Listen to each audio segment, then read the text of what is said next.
Hi, I'm Amy, and I'm here to read you a story today. Mrs. Petrie has asked me to join you in your exploration of learning about the Salem witch trials. So today I'm going to read you the story of Tituba. Tituba is a woman who grew up on the island of Barbados and traveled to the United States as a slave. And she was part of the Salem witch trials, which ran from 1692 to 1693. So let's start and learn about the story of Tituba.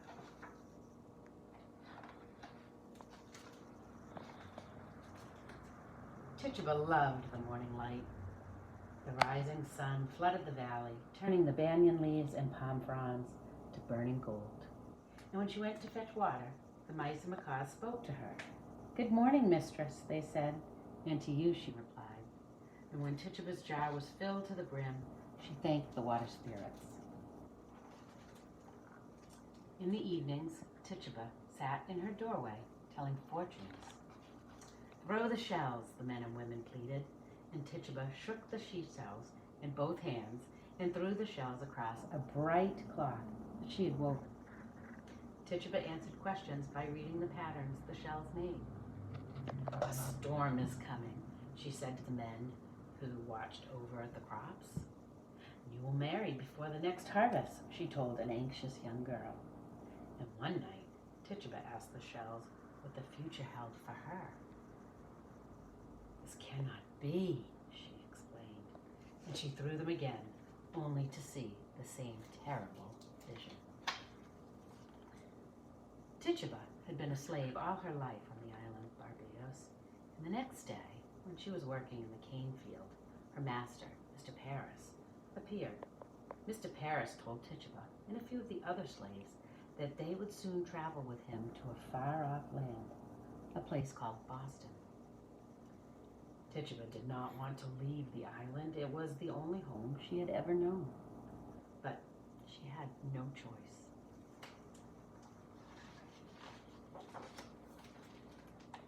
A week later, Tituba found herself in the hold of a ship. The motion of the waves made her sick, and the darkness wrapped her like a frozen shawl. Would she ever see the sun again? She and the other slaves huddled together, and they had never felt so frightened or alone. The ship rocked across the sea more days and nights than Tituba could count, until at last it reached its destination. The city of Boston was crowded with carts and shouting men. And the air smelled of fish and black smoke. Tituba, she took care of her master's daughter and his niece, mending their clothes and preparing their meals.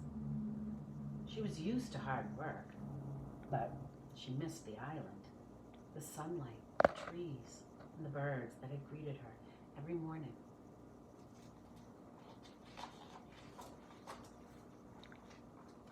One morning, Mr. Paris announced that the family was moving to Salem village. Tituba dressed the girls while the ox carts were loaded. "At least we're going to a village," she thought. "At least we're leaving the city behind." Their new house was on the edge of a stony field. The small house was dark, but once more, Tituba breathed fresh air and heard the songs of birds as they flew from tree to tree. One cold night, just after the master had left the house, Tituba was alone with his daughter and his niece. They were no longer little children, but young girls full of questions. "Tell us about the sea, Elizabeth," the younger of the two asked.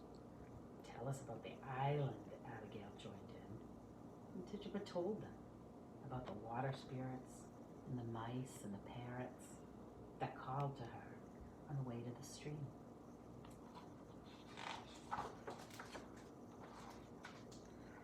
That night, the two girls had strange dreams.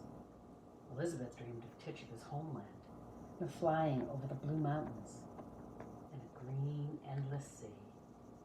Abigail dreamed of talking birds and mice and a strange cat with red eyes that called her by name. The next night, the girls asked again about Tituba's life in her homeland, the island of Barbados. and she told them she had read fortunes by the patterns shells made when thrown on a special cloth. Tell ours, both shouted at once, and Tituba did as they asked, but was frightened by what she saw. But she told them that nothing but good fortune was ahead, and then she quickly sent them to bed. In the weeks that followed, the girls had stranger and stranger dreams. They dreamt that women from the village came into their room at night, pricking their feet with pins and calling out the name of the devil. And when they told their father about the dreams, well, he became frightened. Only a witch could cause such dreams, he declared. The elders must be told at once.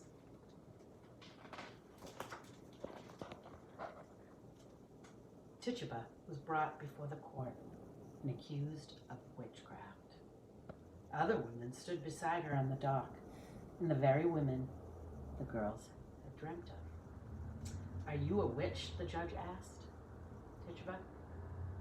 Well, Tituba wanted to defend herself and to tell the court that she had only told the girls about her ancient island beliefs. But who, in this room with accusing eyes, would believe her?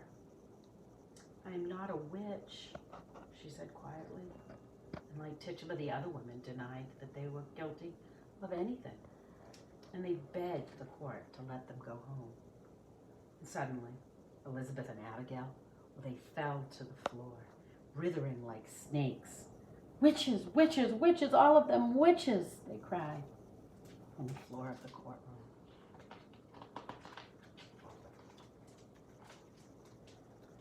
Tituba was thrown into a dark cell with the other women and told to confess to the crime of witchcraft or to be put to death. As the days passed, the jail filled with even more and more women accused of the same crime, witchcraft. In the cell, dark as the hold of a slave ship, Tituba turned her eyes to the wall. There was no prison worse than the fear she felt now. Loneliness lay down beside her. Once more, Tituba was brought before the court. The eyes of the whole village were on her as she recognized the elders and their wives and the young girls who had caused so much pain. And her master stared at her with cold, angry eyes. Confess or die, the judge demanded. And Tituba longed to defend herself, to tell the court that she came from another land with beliefs different than their own. I've only spoken of my island, what I learned from those who came before me, she thought. How could it be wrong? How could it be wrong to speak of these things? Confess or die, the judge said again, and Tituba looked down at the stone floor, knowing that she must save her own life. I confess, she said, with a trembling voice. Again, the young girl squealed and writhed, demanding that all the women confess.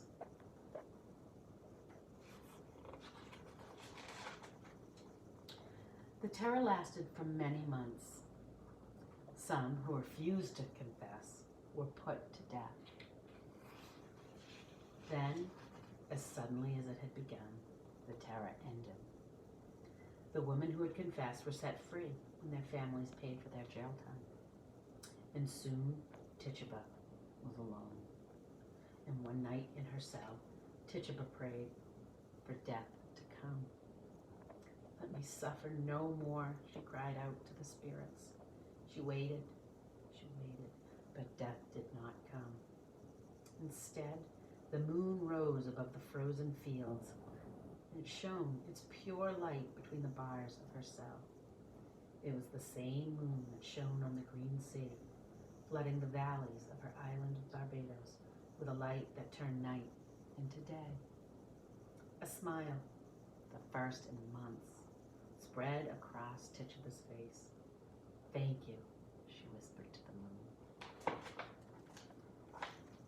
The jailer woke her the next morning before dawn. Your master has sold you. He wants to be rid of you once and for all. So Tituba was sent to work in another household, far, very far from Salem village. And there she kept to herself and found peace when the sun shone brightly and the trees were in full bloom. Sometimes she thought about escaping and running towards the woods for any freedom that she could find. But really, how far could she go? How long before she would be returned and punished? And on one spring morning, her master brought 5 young slaves from the island of Barbados on which she was born. And she saw herself in the eyes of these children, alone, frightened, and sick for home. They looked to Tituba for help. And in the evenings, she threw the shells and told their fortunes. One day, freedom will come. A master might own your body, but he can never own your spirit. That's what she told them. And remember where you're from. Remember the banyan trees and the birds that speak. Remember what your fathers and mothers told you about the spirit world. Look up at the sky, she told them.